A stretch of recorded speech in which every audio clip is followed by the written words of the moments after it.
জীবনে একজন ব্যক্তি তখনই সুখে থাকবেন যখন তার কাছে সন্তুষ্টি আর আনন্দ থাকবে। সন্তুষ্টি আর আনন্দ তার জীবনে তখনই আসবে যখন তার কাছে বন্ধু থাকবে, কিছু এমন লোক থাকবে যারা তাকে ভালোবাসবে। সেই ভালোবাসা সে তখনই পাবে যখন সে নিজে কাউকে ভালোবাসতে পারবে, নিজের দরকারগুলোকে নিজেই পূরণ করার যোগ্য হবে। সে নিজের দরকার তখনই পূরণ করতে পারবে যখন তার কাছে ধন থাকবে। ধন অর্জন তখন করতে পারবে যখন তার কাছে বিদ্যা বা কোনো শিল্প থাকবে। আর সেটা এমনি এমনি হয় না, বুঝলেন? সবার আগে আলস্য ত্যাগ করুন। যে কর্মক্ষেত্রেই থাকুন না কেন সেটা নিষ্ঠার সাথে পালন করুন। বিদ্যা দিয়ে সম্পন্ন হন, তখনই পাবেন আপনি সুখ, তখনই পাবেন আপনি প্রেম, আর তখনই হাসি মুখে নিজের জীবন কাটাতে পারবেন আপনি। রাধা রাধা। এই সংসারে আপনার সব থেকে বড় শত্রু কে? এই প্রশ্ন যে কাউকে আপনি জিজ্ঞেস করুন, প্রত্যেকের কাছে কারোর না কারোর নাম তো অবশ্যই থাকবে যাকে সে তার শত্রু মনে করে। চলুন আপনাকে বাস্তব কথা মনে করাই। এই সংসারে আপনার সব থেকে বড় শত্রু অপর কোনো ব্যক্তি নয়। আপনার সব থেকে বড় শত্রু হলো অনুভূতি। সেই অনুভূতি যা আপনার মধ্যেই থাকে। সেই অনুভূতি আপনাকে নষ্ট করতে পারে, আপনাকে দুঃখী করতে পারে। অনুভূতি যেমন অহংকার, লোভ, ক্রোধ আর মোহ আপনার পতনের কারণ হতে পারে। অহংকার অন্য কাউকে তুচ্ছ ভাবতে বাধ্য করে দেয়। মোহ আপনাকে ব্যাকুল করে তোলে। লোভ আপনার কামনা বাড়িয়ে তোলে। আর ক্রোধ, যেটার আগুন সর্বপ্রথম আপনাকেই পুড়িয়ে ফেলে। এবার যেমন আমরা অন্য কোনো শত্রুর জন্য ভাবি, এই শত্রুর জন্য কি করব, কিভাবে এই শত্রুকে পরাজিত করা যায়, কিভাবে একে পরাস্ত করা যায়, এই অনুভূতি কিভাবে একে পরাজিত করা যায়, যেহেতু এটা আপনার ভেতরেই আছে। আছে কোনো অস্ত্র? অবশ্যই আছে। আর এই অস্ত্রের নাম হলো সন্তুষ্টি। সন্তুষ্টি একমাত্র পারে আপনার মনকে শান্ত করে দিতে। এই সন্তুষ্টি একমাত্র পারে আপনাকে জীবনে সুখ আর আনন্দের সাগরে নিয়ে যেতে। তাই জীবনে সবসময় সন্তুষ্ট থাকুন। যেটা আছে তার মধ্যে আনন্দ খুঁজুন, জীবন আরো সুখময় হবে। রাধা রাধা। মানুষ সর্বদা এটা বিশ্বাস করে তাকে ওপরে উঠতে হবে, ওপরে, আরো ওপরে উঠতে হবে। কিন্তু আসল বিষয় হলো যে যতক্ষণ না আপনি চূড়ায় পৌঁছবেন, ওপরে উঠে আপনি আনন্দ পাবেন না। এবারে দেখুন এই বৃষ্টি। বৃষ্টি যখন এই আকাশ থেকে পড়ে তখন এই ধরাও তাকে স্বাগত জানায়। কারণ বৃষ্টি পড়ে এই ধরার তৃষ্ণা মেটাবার জন্য। বৃষ্টি এলে বন জঙ্গল আনন্দে নেচে ওঠে, ময়ূরপঙ্খী নেচে ওঠে, গান করে। এই কারণে নয় যে বৃষ্টি পড়েছে, এই কারণে যে বৃষ্টি কোনো ভাব নিয়ে পড়েছে। কিন্তু তার বদলে যদি আকাশ থেকে বজ্র বিদ্যুৎ সহ বৃষ্টি পড়ে, এই প্রকৃতি ভয়ভীত হয়ে যায়। অর্থাৎ এই ভাব অত্যন্ত গুরুত্বপূর্ণ। সর্বপ্রথম এই ভাবটা দেখবেন, আর যদি তাতে ভালোবাসা থাকে তাহলে বুঝবেন সব কিছু শুভ হবে। রাধা রাধা। যখনই আমরা কোনো বৃক্ষকে দেখি, সবার আগে আমাদের দৃষ্টি যায় সেটার ফুলের দিকে, সবুজ পাতার দিকে, রসালো ফলের দিকে। কিন্তু সেই কঠোর, সেই নিঃস্বার্থ শেকড়, তার দিকে আমরা একবারও তাকাই না। এবার এটার অর্থ হলো এই যে বলিদান দিল, যে ওই বৃক্ষের তলদেশে আছে, ওই বৃক্ষের বৃদ্ধি ঘটিয়েছে, তার কোনো মূল্যই নেই। না, মনে রাখবেন, যখনই আমরা কোনো বৃক্ষকে জল প্রদান করি, সেটার পাতা, ফুল বা ফলকে নয়, সেটার শিকড়কে প্রদান করি। যখনই আমরা কোনো বৃক্ষকে পুজো করি, এই ফুল, এই তিলক আমরা তার শিকড়কে অর্পণ করি। অর্থাৎ কোথাও না কোথাও জ্ঞানে অজ্ঞানে এই প্রকৃতি আপনাকে সেই সম্মান দেয় যেটার আপনি যোগ্য। আর সেই জন্যই তো আমি বলি যে তুমি কর্ম করে যাও, তার ফলের চিন্তা করো না। তুমি সেই সম্মান অবশ্যই পাবে যেটার তুমি যোগ্য, শুধু মনে বিশ্বাস রাখো। রাধা রাধা।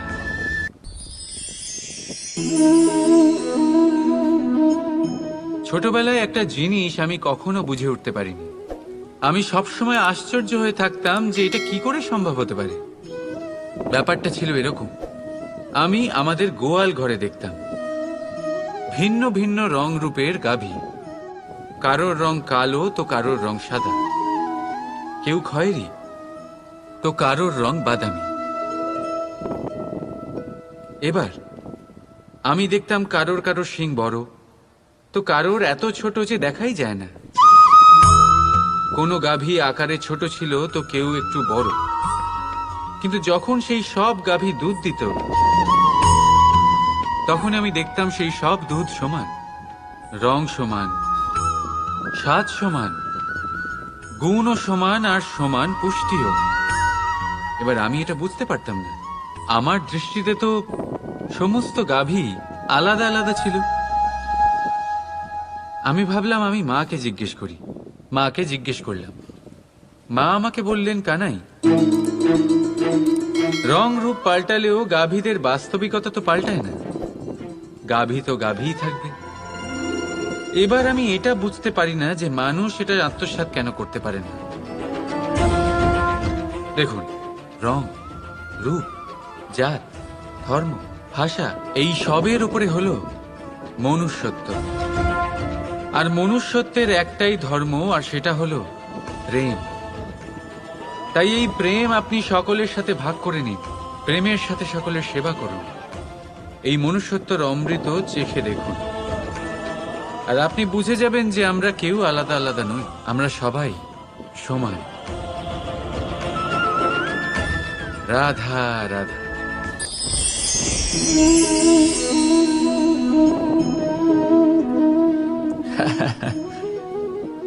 এইমাত্র আমার মনে একটা কথা এলো যে আপনিও কি এটা ভাবেন যে এটা কেন হয়? ঈশ্বর আমাদের দুটো চোখ দিয়েছেন, দুটো কান দিয়েছেন, দুটো হাত দিয়েছেন, কিন্তু মুখ দিয়েছেন শুধু একটাই, জিভ শুধু একটাই দিয়েছেন। এরকম কেন? কি কারণ থাকতে পারে এর পেছনে? কারণ আছে। কারণ এটাই যে ঈশ্বর চান যে আমরা সবাই দেখি অধিক, শুনি অধিক, কাজ অধিক করি, কিন্তু বলি কম। এবার যদি আপনি ভালো করে ভাবেন, তাহলে এখানেও আমাদের জিভ খুব নরম বানানো হয়েছে, যাতে এই কঠোর দাঁতের মাঝে খুব সহজে এটা থাকতে পারে। এবার এটার পেছনেও কোনো কারণ আছে। আমাদের শব্দ আর আমাদের ভাষা এরকমই নম্র আর সহজ হওয়া উচিত। তাই মনে রাখবেন, যদি এই মুখ থেকে কঠিন শব্দ বের হয়, তাহলে তার পরিণামও কঠিনই হবে। এরকম নম্র, এরকম সহজ আর এরকম মিষ্টি কথার সাথেই আসুন আমরা সবাই বলে উঠি, রাধা রাধা। দেখতে গেলে এই সংসার বড়ই সুন্দর, কিন্তু আসল সত্যি এটাই যে সংসারে সবকিছু নশ্বর। যেটা কাল ছিল তা আজ নেই, যা আজ আছে তা কাল ছিল না, আর যা আজ আছে তা কালও থাকবে না। প্রত্যেক মানুষকেই যথাসময়ে কালের কাছে মাথা নত করতে হয়। এই রূপের বিনাশ করে বার্ধক্য, প্রাণের বিনাশ করে মৃত্যু, আলস্য, ঈর্ষা ধর্মের বিনাশ করে, আর ক্রোধ, ক্রোধ বিনাশ করে সম্পর্কের। কিন্তু এরকম একটা অনুভূতি আছে যা একাই সমস্ত গুণ বিনাশ করতে সক্ষম হয়, আর সেটা হলো অহংকার। তাই জ্ঞানকে নিজের কাছে আসতে দিন, কিন্তু অহংকারকে কখনোই নয়। কারণ যদি এই অহংকার আপনার কাছে চলে আসে, তাহলে জীবনে যা কিছু আপনি অর্জন করেছেন, তা সে গুণ হোক বা হোক ধন, সে বন্ধু হোক বা হোক আনন্দ, সবকিছু শেষ হয়ে যাবে। রাধা রাধা। আসুন আপনাকে একটা প্রশ্ন করছি, সোনা আর লোহার মধ্যে তফাৎ কি?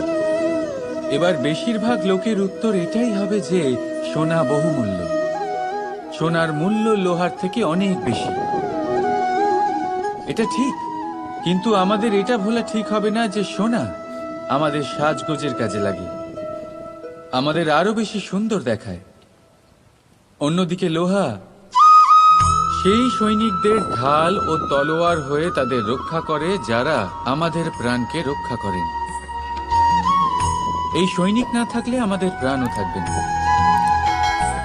এবারে বলুন, সোনার মূল্য বেশি হওয়াতে কি লোহার মূল্য কমে যায়?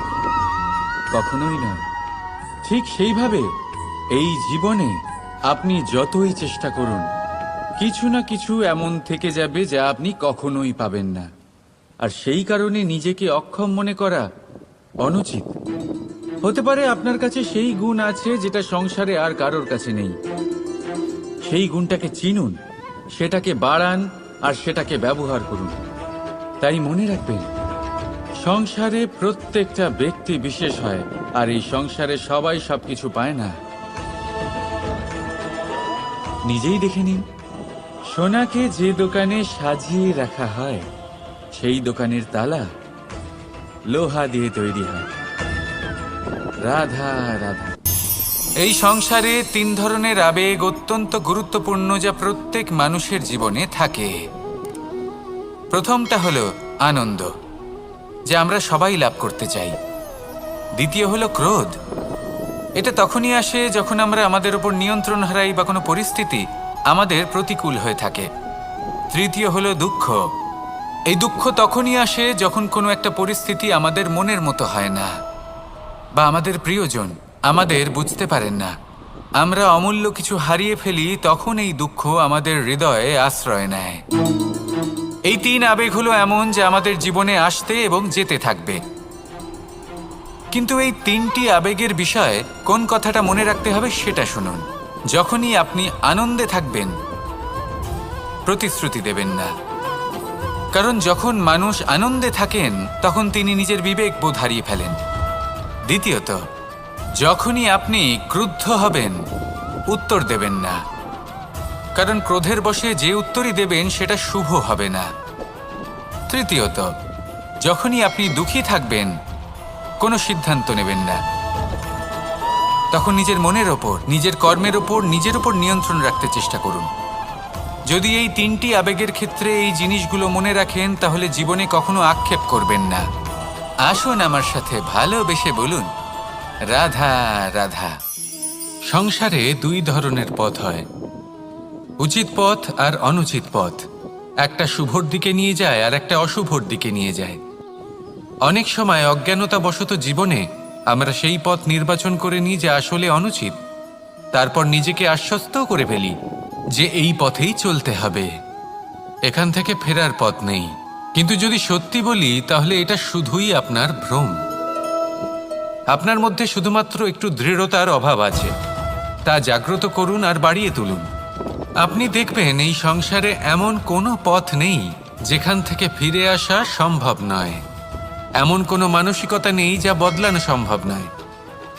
যদি আজ এই মুহূর্তে আপনার মনে হয়ে থাকে যে আপনি কোনো অনুচিত পথে আছেন আর আপনি কোনো শুভ পথে যেতে চান, তাহলে ওখান থেকে ঘুরুন আর ফিরে আসুন, আবার সেই মোড়ে ফিরে আসুন আর সেই পথ নির্বাচন করুন যা আপনার জন্য শুভ। একটু সময় অবশ্যই লাগবে, কিন্তু নিশ্চিত রূপে আপনার উদ্দেশ্য এবং আপনার গন্তব্য এই 2 অনেক শ্রেষ্ঠ হয়ে উঠবে। তাহলে আসুন আর আমার সাথে ভালোবেসে বলুন, রাধা রাধা। সংসারে প্রত্যেক ব্যক্তি কোনো না কোনো রূপে ঈশ্বরকে মানে, কেউ মূর্তি রূপে, তো কেউ তত্ত্ব রূপে, কেউ ভাবনা রূপে, আবার কেউ স্বভাব রূপে। কেউ নিজের মধ্যে পরমাত্মা খোঁজে, আবার কেউ অন্যের মধ্যে। কারোর কাছে জ্ঞানই পরমাত্মা।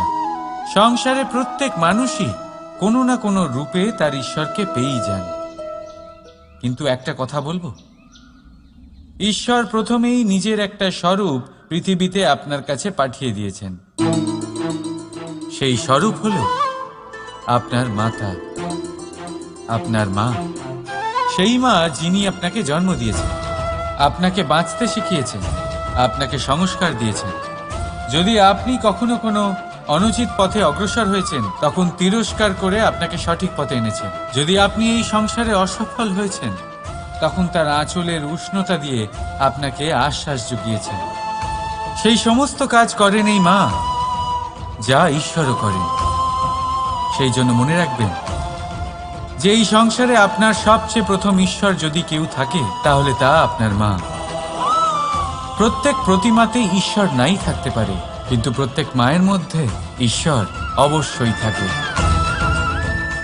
রাধা রাধা। আপনি নিশ্চয়ই দেখে থাকবেন যে প্রদীপের নিচে অন্ধকার থাকে। যে প্রদীপ সংসারকে আলোকিত করে, সেই প্রদীপের নিচেই অন্ধকার। এবারে অনেক মানুষ আছে যারা এই বিষয়টা এইভাবে দেখে যে ব্যক্তি নিজের সমস্যার সমাধান করতে পারে না, আর গোটা সংসারকে উপদেশ দেয়। কিন্তু এইটা দেখার আরো একটা দৃষ্টিভঙ্গি আছে, আর সেটা হচ্ছে যে স্বয়ং জ্বলে সংসারকে আলোকিত শুধু সেই করতে পারে যা রাধার বড়ই শীতল হয়। এই সংসারের পথপ্রদর্শক সেই হতে পারে, এই সংসারকে দিশা সেই দেখাতে পারে যার মধ্যে সন্তোষ আর ধৈর্য শক্তি আছে। এবারে দেখুন, এটা অত্যন্ত গুরুত্বপূর্ণ বিষয় যে বিবেক তখনই কাজ করে যখন মন শান্ত থাকে, যখন মন শীতল থাকে। তাই যদি আপনি এই জীবনে কোনো বড় কর্ম করতে চান, তাহলে সর্বপ্রথম আপনার এই মনকে, এই বিবেককে, এই হৃদয়কে, এই আধারকে, এই ভূমিকে শীতল রাখতে শিখুন। ধৈর্য ধরুন। সংসারে এমন কিছু নেই যা আপনি করতে পারবেন না। রাধা রাধা। এই প্রদীপ দেখতে পাচ্ছেন আপনি? নিজেও জ্বলে আর এই বাতিকেও জ্বালিয়ে রাখে, আর এই সংসারকে প্রদান করে প্রকাশ। অন্ধকারাচ্ছন্ন ব্যক্তিকে প্রদান করে আশার আলো। কিন্তু এটা কখনো ভাবে না যে সেই মাটি কেমন হবে যা দিয়ে এটা তৈরি করা হয়েছে, সেই কুমোর কেমন হবে যে একে আকার দিয়েছে। ভাবে না যে একে কিনেছে তার বাড়ি কেমন হবে, তা কতটা সুসজ্জিত। কিচ্ছু নয়, শুধু এই সংসারকে প্রকাশ প্রদান করে। আর হয়তো সেই জন্যই প্রদীপকে এত ভালোবাসা হয়। সে নিজের বা অন্যের বাড়ি দেখে কখনোই জ্বলে না, সে জ্বলে শুধু অন্ধকারের সাথে লড়াই করতে। তাই আপনিও নিজের ব্যবহার এই প্রদীপের মতো করে তুলুন। নিজের পরিচয় সরিয়ে নিঃস্বার্থভাবে কর্ম করে যান, আর নিজের জন্য এক নতুন, এক বিশাল, এক অদ্ভুত পরিচয় তৈরি করুন। রাধা রাধা। এই সংসারে প্রত্যেক ব্যক্তি বড় কিছু করতে চায়, এমন কিছু যা এই সংসারে কেউ আগে কখনো করেনি। এমন জায়গায় পৌঁছতে চায় যেখানে এর আগে কেউ কখনো পৌঁছতে পারেনি।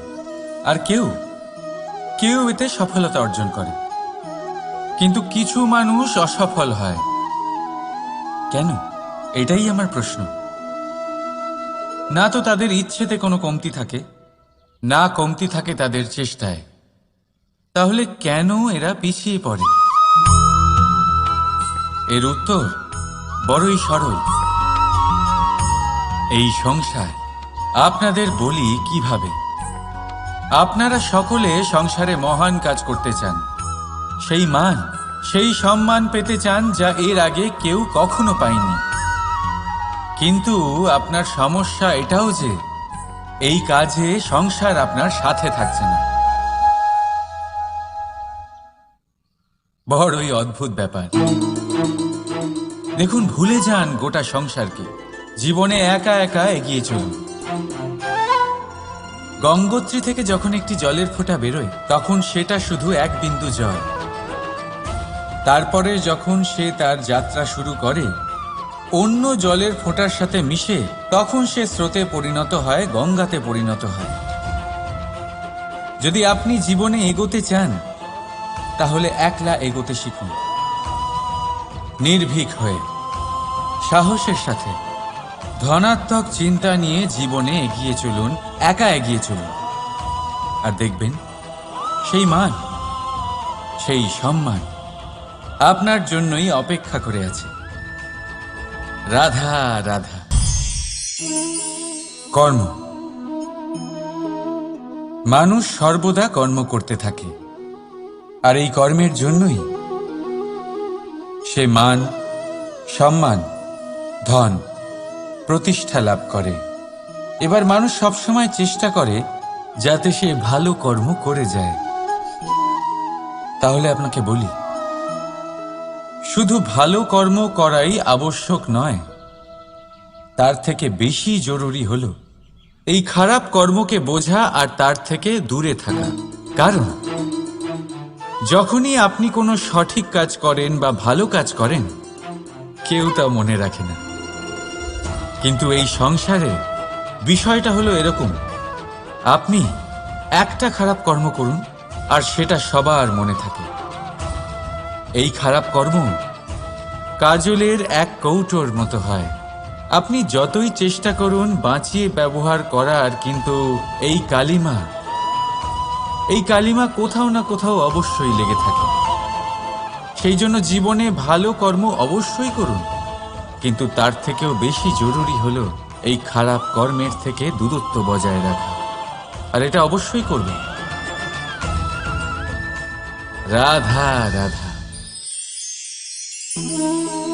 সংসারে সমস্ত জায়গায় এই ব্যবসা চলতে থাকে। কিছু পাওয়ার জন্য কিছু দিতে হয়, লাভের জন্য কিছু বিনিয়োগ করতে হয়। যদি কারোর অনুভূতি জানতে হয় তাহলে নিজের অনুভূতিকে ব্যয় করতেই হবে। এবার দেখুন না, কারোর আসল চেহারা যদি জানতে হয় তাকে স্বাধীনতা দিয়ে দেখুন। যদি কারোর মনের শুদ্ধতা জানতে হয় তাহলে তাকে ঋণ দিন। যদি কারোর গুণ জানতে হয় তাহলে তার সাথে একসঙ্গে বসে ভোজন করুন। যদি কারোর ধৈর্যের পরীক্ষা নিতে হয় তাহলে তাকে তার প্রিয় কাজ করতে বারণ করে দেখুন। যদি কারোর ভালো দিক জানতে হয় তাহলে তার থেকে পরামর্শ নিয়ে দেখুন। এক অনুভূতির বদলে অন্য এক অনুভূতি বিনিময় করতে হয়। কিন্তু এই সংসারে একটাই এমন অনুভূতি আছে যেটা দেখার জন্য, যেটা পাওয়ার জন্য আপনাকেও ঠিক সেই অনুভূতিটাই দিতে হবে, আর সেটা হলো প্রেম। যদি কারোর ভালোবাসা দেখতে হয় তাহলে তাকে নিঃস্বার্থ ভালোবাসা দিন। যদি কারোর থেকে ভালোবাসা পেতে চান তাহলে তাকে নিঃস্বার্থ পরিশুদ্ধ ভালোবাসা দিন। রাধা রাধা। কথায় আছে, সময়ের পূর্বে আর ভাগ্যের বেশি কেউ কিছুই পায় না। এবার এর মানে কি এটাই যে আপনি শুধুমাত্র সময়ের অপেক্ষা করবেন, সবকিছু নিজের ভাগ্যের ওপর আর কপালের ওপরে ছেড়ে দেবেন, নিজে কিছুই করবেন না? যদি আপনি এরকম করেন তাহলে আপনি একটা বস্তু অবশ্যই পাবেন, নিরাশা, অসফলতা। এবারে আপনি বলবেন, যদি সবকিছুই ভাগ্য আর সময়ের ওপরে নির্ভরশীল হয় তাহলে আমরা কি বা করতে পারি?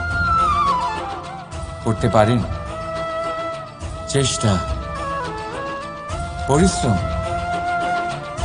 এই চেষ্টাই আপনার জীবনে সেই সময়কে আপনার কাছে টেনে নিয়ে আসে, সেই সময়ে যার অপেক্ষা আপনি করছেন।